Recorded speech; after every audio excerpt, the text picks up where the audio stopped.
Parasakthi trailer cinema என்பதையும் தாண்டி ஒரு அரசியல் களத்திலும் விவாத பொருளாக மாறியிருக்கிறது.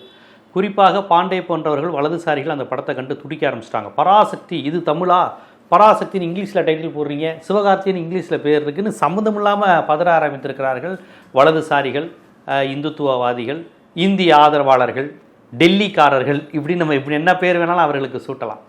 பராசக்தி ஜனநாயகன் வரும்போது ஜனநாயகன் ஓடணும்னு பாஜகவும் வலதுசாரிகளும் துடிக்கிறாங்க.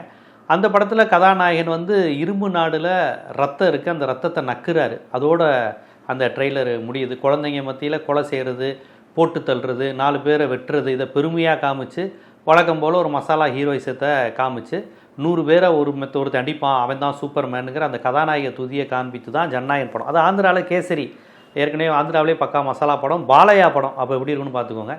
அந்த படத்தை இன்னும் கொடூரமாக இவங்க எடுத்து வச்சுருக்கிறாங்க. கடைசியில் அந்த இரும்பு ராட்டில் எல்லாரையும் அடித்து அந்த ரத்தம் சொட்ட சொட்ட அதில் நாக்கெல்லாம் நக்குறாரு கதாநாயகன் விஜய். இது ஜனநாயகன். இந்த பக்கம் பராசக்தி. இந்த பராசக்தியில் நம்ம கவனிக்க வேண்டியது என்னன்னா, 1964, 65ஆம் ஆண்டு வாக்கில் டெல்லி அன்றைய காங்கிரஸ் அரசு இந்தியை திணிக்குது. அரசு அலுவல் மொழியாக திணிக்குது, பள்ளிக்கூடங்களில் ஏற்கனவே 38 கல்வி மொழியாக திணிக்க பார்க்குது. இதை எதிர்த்து அன்றைய மாணவர்கள் போராடினாங்க.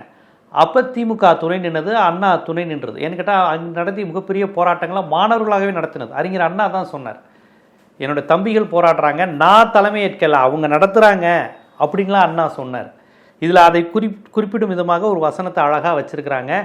இந்த கலாட்டா பண்ணது, எதிர்த்து குரல் கொடுத்தது, கிளர்ச்சி செய்தது, இதை நான் சொல்லி யாரும் செய்யலை, அவனுக்கு எனக்கு என்ன சம்மந்தம் இல்லை, ஆனால் இதை செய்தவன் எவனாக இருந்தாலும் அவன் என் தம்பி அப்படின்னு அண்ணா சொல்கிற மாதிரி அந்த சேத்தன் கேரக்டர் சொல்லுது.